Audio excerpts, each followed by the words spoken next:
आप सभी को नमस्कार बंधु। इससे पहले का भी मैंने लेक्चर अपलोड कर दिया है और उस लेक्चर में क्या हुआ था, लाइट चली गई थी। अभी भी लाइट चली जाएगी तो अभी भी ये बीच में बंद हो जाएगा। और देखिए, इतना है नहीं कि मैं लेक्चर बीच में कट करूं फिर दूसरा लेक्चर ऐड करूं, इतना टाइम है नहीं बच्चों। पढ़ाने के लिए हम लोगों के पास समय है, पढ़ा करके मैं डायरेक्ट अपलोड कर दूंगा। यदि आपको लगे कि लेक्चर बीच में ही बंद हो गया है अचानक, तो आप समझिएगा कि उसका अगला लेक्चर उसके अगले से स्टार्ट होगा। हालांकि मैं कमेंट करके भी बता दिया करूंगा कि भाई ये लाइट जाने के कारण बीच में बंद हो गया, क्योंकि अभी मैं जहां पर रह रहा हूँ वहां कभी भी लाइट जा सकती है। बरसात का मौसम चल रहा है, मेरे पास इन्वर्टर इत्यादि की व्यवस्था है नहीं, क्योंकि मैं रेंट आदि से शहर में रहता हूँ। तो काफ़ी चीज़ें हैं, धीरे धीरे आप लोगों के सहायता से हो जाएंगी चीज़ों की व्यवस्था। लेकिन ठीक है, अभी हम लोग अध्ययन करते हैं। लास्ट लेक्चर में आप देखेंगे तो उसमें हमने अंतिम परिभाषा बी एफ स्किनर की समझाई थी। उसके बाद मैं योकिम और सिम्पसन की परिभाषा समझा रहा था शिक्षण की, और वही शिक्षण की परिभाषा यहाँ से आगे है कि शिक्षण वह प्रक्रिया है जिसके द्वारा समूह के लोग अपने से अपरिपक्व सदस्यों को जीवन में समायोजन करना सिखाते हैं। जैसे आपके पिताजी हैं और माताजी हैं, आपके समाज के बड़े लोग हैं, आपके टीचर हैं, ये लोग समझदार हैं। ये मैंने कल भी एग्जाम्पल दिया था। ये लोग आपको बताते हैं समय के इम्पोर्टेंस के बारे में कि बेटा, जो 18 साल से 25 साल का समय है बहुत इंपॉर्टेंट है। इसमें यदि आपने मेहनत कर लिया, इसमें यदि आपने पढ़ लिया, तो जीवन भर क्या करोगे, बढ़िया रोटी खाओगे, है ना, बढ़िया अच्छे से काम करोगे। तो यही वाली बात यहाँ है कि इसमें परिपक्व व्यक्ति जो कम परिपक्व है, थोड़ा सा नहीं जानता है जीवन के अनुभव के बारे में, उसको सिखाता है। तो ऐसा योकिम और सिम्पसन का है। हालांकि ध्यान रखना, इसमें थोड़ा समूह के लोग था लिखा है, और ऊपर वाली जो परिभाषा थी मॉरिस, इसकी क्या नाम, मॉरिसन की, उसमें क्या था, कम परिपक्व अधिक परिपक्व, मतलब अधिक कम परिपक्व व्यक्ति को अधिक परिपक्व सिखाता है। लेकिन यहाँ इसकी परिभाषा में ये नहीं है, इनकी परिभाषा में है कि समूह के लोग अपरिपक्व को सिखाते हैं। तो ये ध्यान रखिएगा। दो परिभाषाएं और हैं, बस इससे ज्यादा है ही नहीं। तो दो परिभाषाएं और हैं, उनको और हम लोग समझ लेते हैं। अब दो परिभाषाएं वो ये हैं, ठीक है। चलिए, अब देखो, ये तो हो गया, ये इनको हम लोग समझ लेते हैं, ठीक है। चलिए, अब देखिए, इसको ऐड करने की जरूरत नहीं है, मैं डायरेक्ट ऐसे ही समझा देता हूं। इसमें बर्टन है, बर्टन, दो व्यक्ति और बचे हैं, बर्टन और जेम्स टाइटन, बस। तो बर्टन को समझ लो, बर्टन मर्टन कर रहा है, देख लेते हैं क्या कहता है बर्टन। शिक्षण सीखने के लिए प्रेरणा, प्रोत्साहन एवं निर्देशन है। यानी कि शिक्षण क्या है, पढ़ाना क्या है, आपको कुछ सिखाने के लिए हम प्रेरणा दे रहे हैं, हम प्रोत्साहन कर रहे हैं और निर्देश दे रहे हैं। देखो भाई, इस चीज आप एक काम करना कि पेन कॉपी लेकर के नोट्स बनाते जाना। ये सर ने आपको निर्देश दिया है, प्रोत्साहन दिया है कि देखो, अब मेरी तरह से लोगे, ठीक से मेहनत करोगे तो आपका भी निकल जाएगा। प्रेरणा दे रहा हूँ, प्रोत्साहन दे रहा हूँ और निर्देशन दे रहा हूँ, किसके, देखिए आप कुछ सीखें। तो सीखने के लिए, शिक्षण में सीखने के लिए प्रेरणा, प्रोत्साहन, निर्देशन जो दिया जाता है, वही क्या है, शिक्षण है। तो शिक्षण क्या है, प्रेरणा, प्रोत्साहन और निर्देशन। ध्यान रखना है कि सीखने के लिए या फिर अधिगम के लिए प्रेरणा, प्रोत्साहन और निर्देशन देना ही शिक्षण है बर्टन के अनुसार। तो ये आप याद रखेंगे। जेम्स एवं टाइटन क्या कहते हैं, ये कहते हैं कि समस्त शिक्षण का एक ही अर्थ है। शिक्षण का एक ही अर्थ है, क्या है, बता दो। तो कह रहे हैं, और वह है सीखने में वृद्धि करना, कि आपके ज्ञान में वृद्धि हो रहा है, तो वो शिक्षण है। एक ही उद्देश्य है, तो सीखने में वृद्धि करना शिक्षण का एक ही उद्देश्य है। ये किसने कहा, तो जेम्स और टाइटन ने। आगे, ये दोनों भारतीय हैं, पाठक एवं त्यागी। ये कहते हैं जीवन में समायोजन करना सिखाना ही क्या है, शिक्षण है, कि हम जीवन में समायोजन कर पाए। वही है, जैसे समायोजन कैसे, जैसे पर्यावरण है वो हमें प्रभावित करता है, तो हम पर्यावरण से समायोजन कर पाए, समाज से समायोजन कर पाए। समायोजन करने का मतलब होता है हम उसने रहने योग्य स्थिरता सीख जाए। जैसे हम हिंसा करेंगे परस्पर तो समाज अस्थिर हो जाएगा, तो हम हिंसा ना करें, हम एक दूसरे से लूटपाट ना करें, हम एक दूसरे का ईर्ष्या ना करें। यही सभी कुकृत्य दूर करने के लिए तो शिक्षा आवश्यक है, कि आप समाज में समायोजन कर सकें, जीवन में समायोजन कर सकें।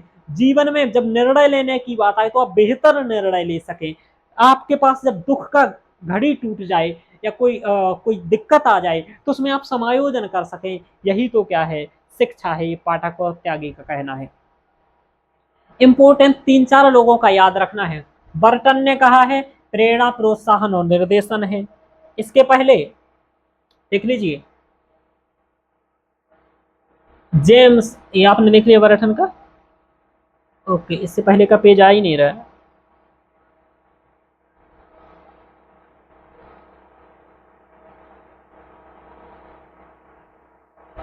एक मिनट रुकिएगा आप लोग, यहाँ चलते हैं। इसके बाद हम लोगों ने मॉरिसन का देखा। मॉरिसन ने कहा शिक्षण क्या है, अब यहाँ से देख लेते हैं। मॉरिसन ने कहा शिक्षण क्या है, वह प्रक्रिया है जो कम परिपक्व व्यक्ति को अधिक परिपक्व सिखाता है। बीओ स्मिथ ने कहा था कि शिक्षण कला है, कला और विज्ञान है। किसने कहा था, गेज ने कहा था। स्कराना ने कहा था सीखने में जो निर्देश जो पुनर्वलन की आकस्मिकताओं का क्रम है। इस तरीके से व्यवहार में स्थायी परिवर्तन किसने कहा, क्लार्क ने कहा। इस तरीके से आपको ये मात्र 8 से 10 परिभाषाएं याद रखनी है और बार बार इन्हीं से क्वेश्चन आते हैं। अब थोड़ी सी अपने रजिस्टर में जगह छोड़ के भी रखिएगा कि आगे जब पीवाईक्यू कराएंगे तो वहां पर भी 1-2 परिभाषाएं हो सकता है एक्स्ट्रा मिले आपको, जो मैं आपको लिखाऊंगा कि भाई ये आप परिभाषाओं में लिख लीजिए शिक्षण की, तो वहां वो आपको लिखनी पड़ेगी। तो थोड़ा सा आप स्पेस छोड़ते हुए चलिएगा जो नोट्स बनाए।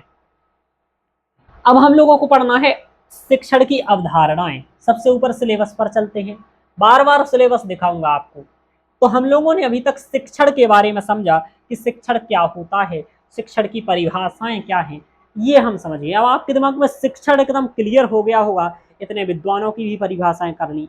अब कहीं आपको कहीं जाना है, इंटरव्यू में आपसे पूछा जाता है शिक्षण क्या है, तो आप कह सकते हैं कि एलन गेज के अनुसार ऐसा है, क्लार्क के अनुसार ये है। क्लार्क के अनुसार शिक्षण एक कला है जो अधिगम को प्रेरित करती है। जो सरलतम रूप से आपको याद रख जाए वह क्या है, आप इंटरव्यू में बता सकते हैं। ये एक अलग ही प्रभाव होता है जब आप किसी व्यक्ति का नाम लेकर के, विद्वान का नाम लेकर के इंटरव्यू में बात रखें। इससे ये होता है कि आपने अध्ययन किया है, ग्रंथों में समय लगाया है, ध्यान रखिएगा। आप ये कह सकते हैं कि शिक्षण कला और विज्ञान दोनों है। ये किसने कहा है, नाम आपको याद होना चाहिए, है ना। तो आप नाम देख लीजिएगा किसका है, तो ये हो गया। अब अवधारणाएं हम लोगों को यहाँ पर समझनी है कि शिक्षण की अवधारणाएं क्या है। अवधारणाओं का मतलब कंसेप्ट होता है इंग्लिश में, और यानी कि क्या क्या कंसेप्ट है पढ़ाने की। कुछ लोग कहेंगे हमें नेचर से सीखना चाहिए, प्रकृति से सीखना चाहिए। हमारी पढ़ाई का उद्देश्य क्या है, हम अनुभव से सीखें, व्यवहार से सीखें, प्रकृति से सीखें, किससे सीखें, ऐसे सब अलग अलग हैं और उनके विद्वान भी अलग अलग हैं। तो वही अवधारणाएं हैं। ऐसी टोटल 15-16 अवधारणाएं हैं, जिसमें से मुख्य 4-5 से 6 अवधारणाएं हैं। तो मैं पढ़ाऊंगा सब, लेकिन उनमें भी बता दूंगा कि पेपर के समय आपको क्या करके जाना है। जैसे रचनावादी शिक्षण है, संज्ञानात्मक शिक्षण है, प्रेरणात्मक अधिगम है। तो जो महत्वपूर्ण महत्वपूर्ण है, अस्तित्ववाद है, प्रकृतिवाद है, इन सबको मैं आपको महत्वपूर्ण भी उल्लेखित करवा दूंगा कि इस पर 5 स्टार लगा लीजिए जो महत्वपूर्ण होगा, और जो कम महत्वपूर्ण होगा उस पर कह दूंगा इसको आप एक बार पढ़ लीजिए, समझ लीजिए, नोट्स में लिख लीजिए। चलिए, तो आपको एकदम क्लास जैसा माहौल देने का प्रयास कर रहा हूँ। मतलब ऐसा नहीं कि फ्री वाला मैटर चल रहा हो। देखो पहले नंबर की लिखी है, इस तरीके से आपको मिलेगी तीसरे नंबर, चौथे नंबर, 5वें नंबर। अभी आपको लिखते जाना है अपने नोट्स में, ध्यान रखना ये चीजें, ठीक है। ये आपको लिखते जाना है। नोट्स मैंने बनाया, ये नोट्स भी आपको मिल जाएगा, लेकिन नोट्स तभी मिलेगा जब आप हैंड रिटन नोट्स बना लेंगे। आप इसको लिखेंगे, लिखने जो लिखेगा वही काम करेगा। नोट्स लेकर के इधर उधर शेयर करोगे, 25 कमियां निकालोगे सर की। समझ में आ रहा। तो सर एक काम करते हैं, आपको यहाँ पर पढ़ाते जाते हैं और यहाँ पर लिखाते जाएंगे। इतने पर मुझे लगता ठीक आ रहा होगा। क्यों भाई, ठीक आ रहा है, ठीक दिख रहा है। चलिए, तो इसको अपन ऐसे ही रहने देते हैं और इसको हम लोग पढ़ लेते हैं। चलिए, इस पर पेन नहीं चलेगा, लेकिन मैं ऐसे ही बता दूंगा, पेन नहीं चलेगा, यहाँ पर लिख लूंगा, चीजें ऐसी रहने देंगे जब लिखना होगा। देखिए प्रारंभिक अवधारणा क्या है, शिक्षण की प्रारंभिक अवधारणा क्या है, वहीं से लेकर के हम लोग चलते हैं। तो इसकी प्रारंभिक अवधारणा आप यहाँ इंग्लिश भी लिखा है ना, वो भी आप पढ़ सकते हैं। यह शिक्षक केंद्रित प्रणाली है जिसमें शिक्षक पढ़ाता है और छात्र केवल ग्रहण करता है। पहले क्या होता था, शिक्षक केवल पढ़ा रहा और छात्र बैठ करके ग्रहण कर रहा। ये प्रारंभिक कंसेप्ट था, प्रारंभिक अवस्था थी, अवधारणा है शिक्षण की। प्रारंभिक अवधारणा का मतलब जब गुरुकुल पद्धति चलती थी तो टीचर पढ़ा रहा है और विद्यार्थी सुन रहा है, ये अवधारणा हो गया। इसके अकॉर्डिंग चलता है। प्रवर्तक पारंपरिक गुरुकुलों में ये चलती थी। औपनिवेशिक जो शिक्षा थी, औपनिवेशिक काल जब चल रहा था, हमारे यहाँ ब्रिटिशर्स वगैरह थे, उस समय भी यही तक चलता रहता था। जो हमारे गुरुकुल चलते थे, जैसे तक्षशिला आदि चलते थे, तो वहां भी शुरुआत में यही होता था कि गुरु कुछ आपको सिखा रहा है, आप उसको सीख रहे हैं, ये चलती थी। तो इसको हम प्रारंभिक अवधारणा कहते हैं। जो शुरुआत में अवधारणा थी, सबसे पहले वैदिक काल की अवधारणा थी कि गुरुकुल में पढ़ाया जाता था, आप सुनते थे। आपने एक वाक्य सुना होगा उपनिषद, क्या सुना है शब्द, आपने शब्द सुना होगा उपनिषद, आपने सुना होगा उपनिषद। उपनिषद का अर्थ ही होता है कि गुरु के समीप बैठ करके पढ़ना। तो हम क्या करते थे, विद्यार्थी गुरु के समीप बैठता था और सभी बैठ करके पढ़ता था। तो गुरु के समीप बैठ करके पढ़ना आमने सामने, ये क्या होता था प्रारंभिक में, इसी तरीके से पद्धति थी।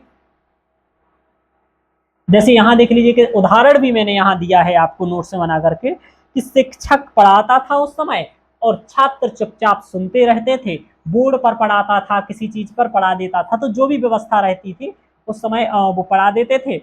शिक्षक बोर्ड पर पढ़ाता था और छात्र चुपचाप सुनते थे। अभी भी आप ऐसा मान सकते हैं कि आप, मैं पढ़ा रहा हूँ, आप चुपचाप सुन रहे हैं। हालांकि आप क्वेश्चंस भी कर सकते हैं, लेकिन अभी फिलहाल ये भी पारंपरिक है। तो ये शुरुआती हुई। अब ये दूसरी अवधारणा समझो कि एक आप ऐसे पढ़ा सकते हैं, आपको तरीके से बताए रहे हैं, कितने तरीके से पढ़ना हो सकता है। ये दूसरा तरीका है, इसे कहा जाता है उद्दीपन अनुक्रिया की अवधारणा, है ना। स्टिमुलस रिस्पॉन्स कंसेप्ट, यानी कि इसमें क्या करेंगे, उद्दीपन और रिस्पॉन्स दोनों शामिल है, अनुक्रिया शामिल है। यानी कि इसमें क्या होता है, अधिगम उद्दीपन और अनुक्रिया के माध्यम से होता है। यानी कि उदाहरण समझो कि जब आप सही उत्तर देते हैं तो शिक्षक कहता है शाबाश बेटा, वेरी गुड, और जिससे छात्र को दोबारा प्रयास करता है। यानी कि सही उत्तर देने पर शिक्षक शाबाश कहता है, जिससे छात्र को दोबारा प्रयास करता है, यानी कि और भी आगे सीखता है, मोटिवेट होता है। मैं कहूंगा बहुत अच्छा, अच्छे नोट्स बनाए, इसी तरीके से आप आगे नोट्स बनाइए। तो इसमें क्या क्या, अनुक्रिया, उद्दीपन किया, उद्दीपन मतलब मैंने आपको मोटिवेट किया, उद्दीपन किया, प्रोत्साहित किया, यानी कि अच्छा काम किया, मैंने उद्दीपित किया, शाबाश बेटा। उद्दीपन मतलब प्रेरित करना, शाबाश देना। और अनुक्रिया यानी कि, अनुक्रिया यानी कि बताया भी, फिर बच्चा क्या करेगा और अनुक्रिया करेगा।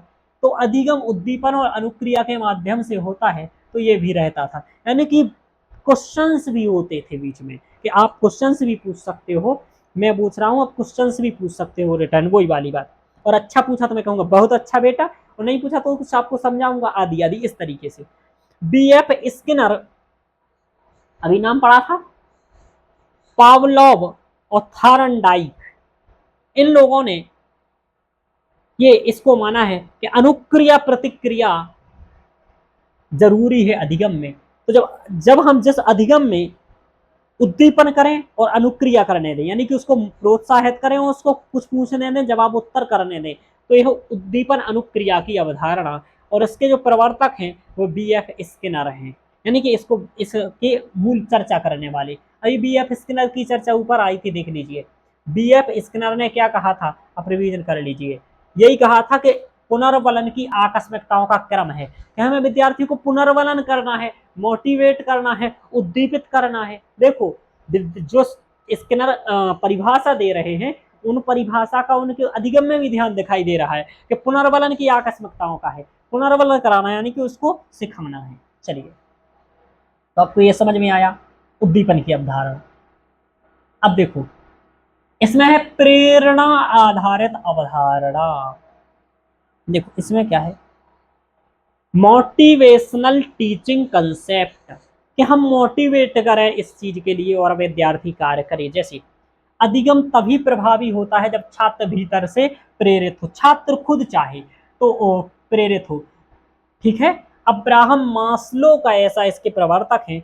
शिक्षक प्रेरक कहानी सुना करके विषय में रुचि जगाता है और आपको क्या करता है, प्रेरित करता है। जैसे इसका मैं उदाहरण दे देता हूं, आप लोग जानते होंगे, आलोचनाएं तो किसी की भी कितनी हो सकती है, पर मैं व्यक्ति की अच्छाई क्या है वो बताऊंगा। अब में से अवध ओझा सर जी को कई लोग जानते होंगे।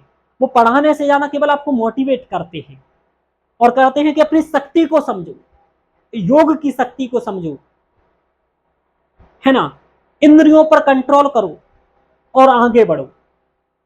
इस प्रकार के आपको प्रेरित करते हैं, यानी कि प्रेरणा आधारित अधिगम। इसमें क्या किया जाता है, प्रेरित किया जाता है, क्योंकि बच्चा सब कुछ कर सकता है, पढ़ने का भाव तो पैदा हो, श्रद्धावान लभते ज्ञानम, श्रद्धा तो पैदा हो, तो ज्ञान में प्रेरणा देना उसे प्रेरणा आधारित अधिगम होता है। हम प्रेरणा देख भाई देखो पढ़ना है और प्रेरित करें, उसके लिए ऐसी कहानियां सुनाए, ऐसे रोचक कहानियां सुनाए। कहा गया मथा जनो एन गता सबन था, कि महान लोग जिस रास्ते पर चले हैं उस पर चलना है। तो प्रेरणा दें, महान व्यक्तित्व की चर्चा करें, गांधी की परिचर्चा करें, अंबेडकर जी की परिचर्चा करें, भगत सिंह की परिचर्चा करें, विवेकानंद की परिचर्चा करें, अब्राहम लिंकन की परिचर्चा करें। तो प्रेरणा आधारित अधिगम कि इन्होंने ऐसा किया, जैसे मैं भी प्रेरणा दे रहा हूं आपको, यही तो दिया कि मैं 8 से 10-15 घंटे काम करता हूं। अभी लेक्चर में लाइव चली गई थी, दोबारा लेक्चर में रिकॉर्डिंग करने लगा। ये है प्रेरणा आधारित। मैं आपको प्रेरणा दूं, आप सीखें, तो आप भी अपने विद्यार्थियों को प्रेरणा देंगे।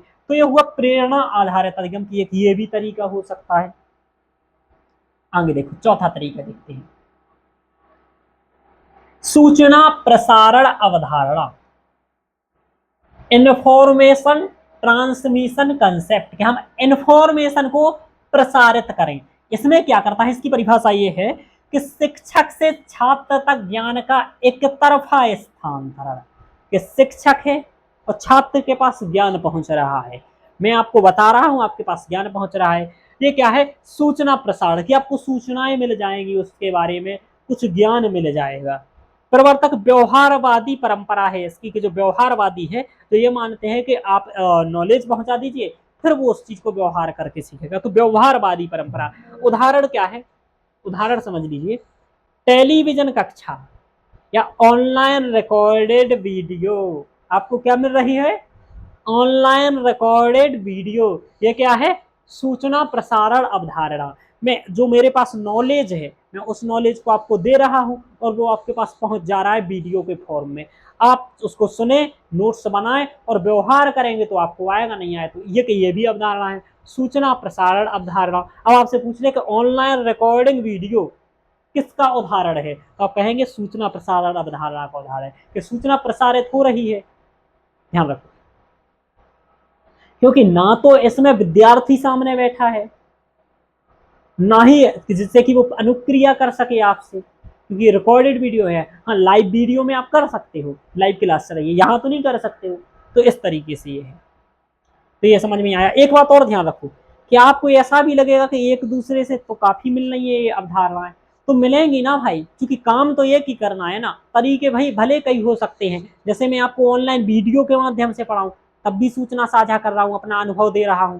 मैं आपको लाइव क्लास में पढ़ाऊं तब भी अनुभव दूंगा, बस उसमें ये हो जाएगा कि आपकी भी बात मैं सुनूंगा। यदि मैं क्लास में पढ़ा रहा होता तो क्लास में पढ़ाते समय भी मैं क्या करता कि आप लोग सामने बैठे होते, मैं पहले अपना नॉलेज देता, आपको अनुभव सिखाता, फिर आप कुछ क्वेश्चंस पूछते तो रिवर्स आंसर देता मैं उसका।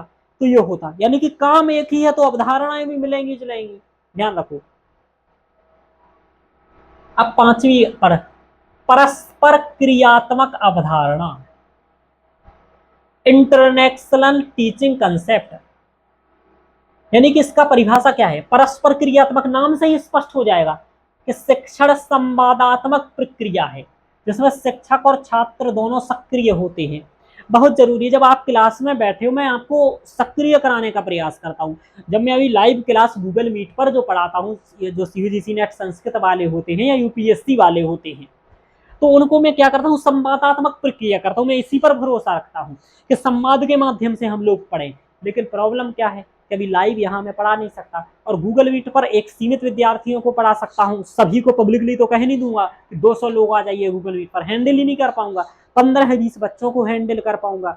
तो जिस बैच में 15-20 बच्चे मात्र होते हैं तो उन्हीं को मैं पढ़ाता हूँ। भविष्य में ऐसा करूंगा भी, लेकिन अभी तो सबको निःशुल्क ही पढ़ाना है, तो यही माध्यम है। यानी कि एक बात ध्यान रखो कि यहाँ अवधारणा के अकॉर्डिंग संसाधन भी चाहिए, ये भी होता है। आपको देखो भाई, टीचिंग कराना है तो आप टीचिंग के माहौल को पूर्णतः अपने दिमाग में बसा लीजिए, कभी क्वेश्चन गलत नहीं होंगे।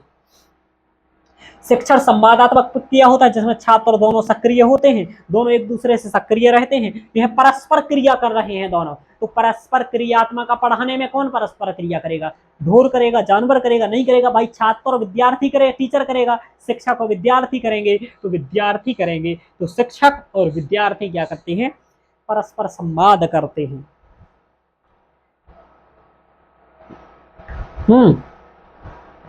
मूलतः इसे हम प्रश्नोत्तरी पद्धति कहते हैं।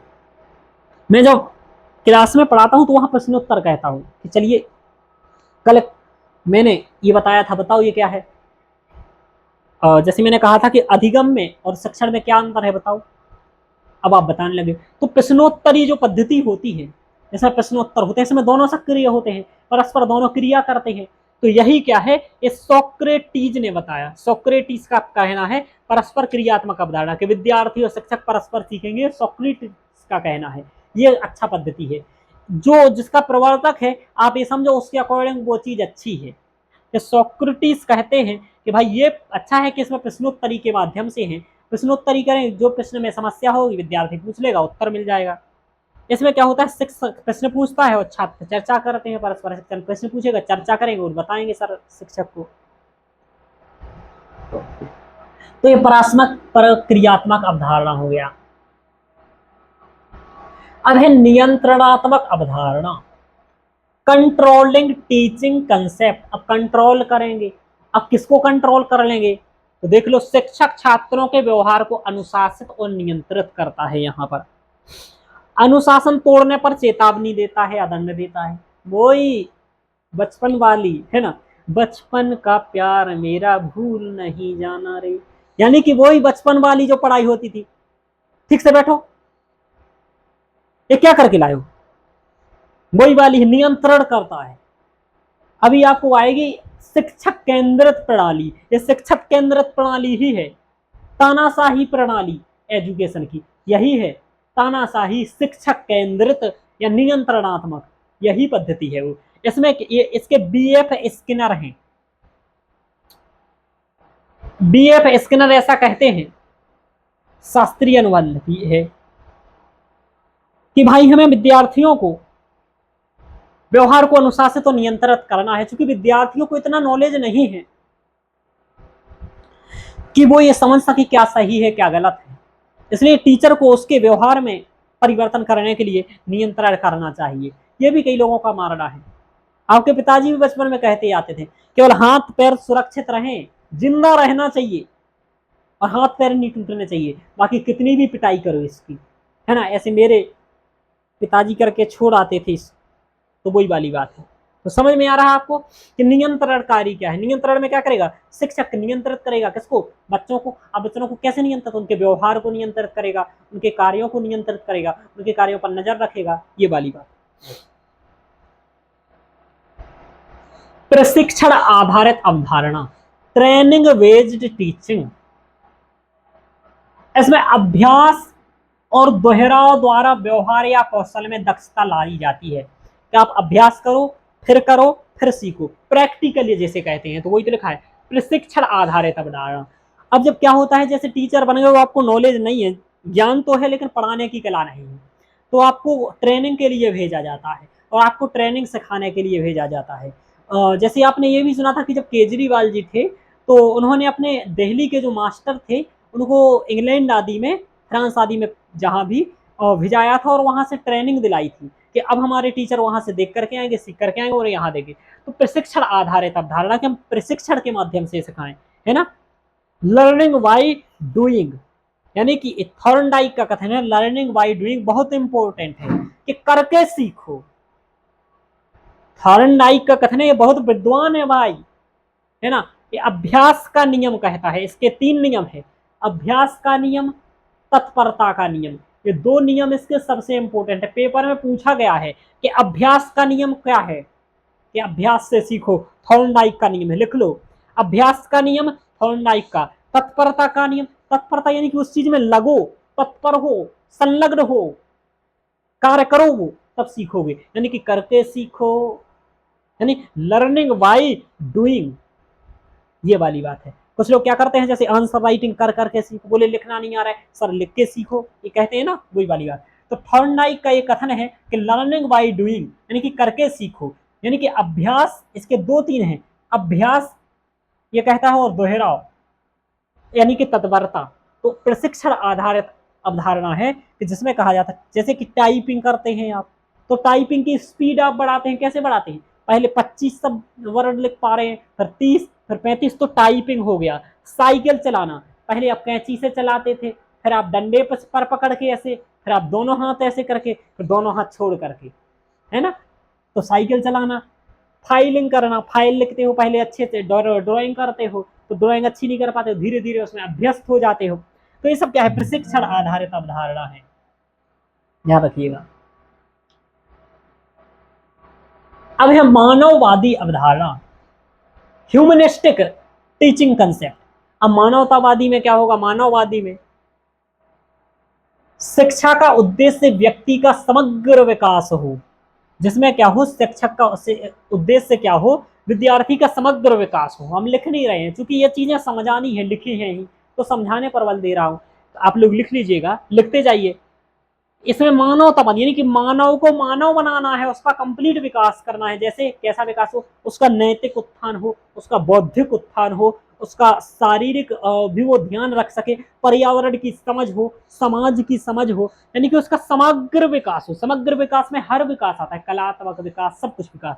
तो शिक्षा का उद्देश्य व्यक्ति का समग्र विकास है।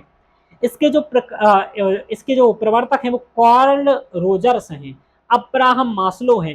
कार्ल रोजर्स और अब्राहम मास्लो ये कहते हैं, इसके समर्थक हैं, कि हमें क्या करना है, मानवतावादी, यानी कि उसका समग्र विकास करना है, तो मानवतावादी अवधारणा है।